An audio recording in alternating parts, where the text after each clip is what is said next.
হঠাৎ করে ফেসবুকে ঢুকে দেখি আমার ফেসবুকের মনিটাইজেশনটা সাসপেন্ড হয়ে গেছে। তবে কেন?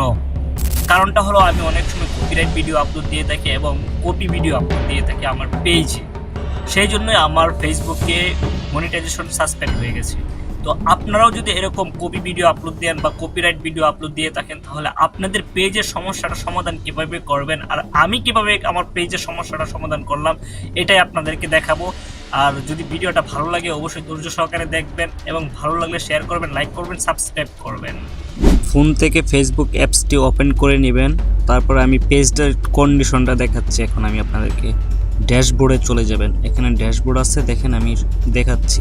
ড্যাশবোর্ডে চলে যাওয়ার পরে দেখেন লাস্ট 28 দিনে 1.4 মিলিয়ন ভিউ হয়েছে। আর আজকের ভিউ দেখা যাচ্ছে যে 1,12,000 ভিউ হয়েছে একদিনে। তারপরেও এই পেজের মনিটাইজেশনটা দিচ্ছে না, সাসপেন্ড আছে। সাসপেন্ড না, ইউর পেজ কুড লুজ, মানে এই পেজটা হচ্ছে আপনার মনিটাইজেশনটা রিস্কে আছে, যে কোনো সময় সাসপেন্ড হয়ে যেতে পারে। তো এই জন্য করতে হবে কি, আপনাদের পেজের লিঙ্কটা কপি করতে হবে আর যে সমস্যাটা আছে ওইটা কপি করে রাখবেন আপনারা, ঠিক আছে? মানে স্ক্রিনশট দিয়ে রাখবেন। তারপরে রিপোর্টে প্রবলেমে যাবেন, তারপরে কন্টিনিউ টু রিপোর্টে প্রবলেম যাবেন। এখানে যাওয়ার পর আপনারা আসবে, এখন ইনক্লুডে যাবেন। ইনক্লুডে যাওয়ার পর আপনারা পেজ খুঁজে বের করবেন।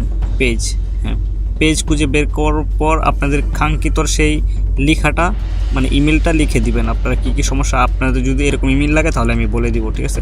তারপরে স্ক্রিনশটগুলো অ্যাড করে দিবেন আপনাদের যে মনিটাইজেশন সাসপেন্ড আছে এটা। তারপরে উপরে তীর চিহ্নটা যে আছে ওইখানে ক্লিক করে ফিনিশ করে দিবেন, সাবমিট হয়ে যাবে। আপনাদের 4 থেকে 5 দিনের মধ্যে মনিটাইজেশন আবার ব্যাক পাবেন।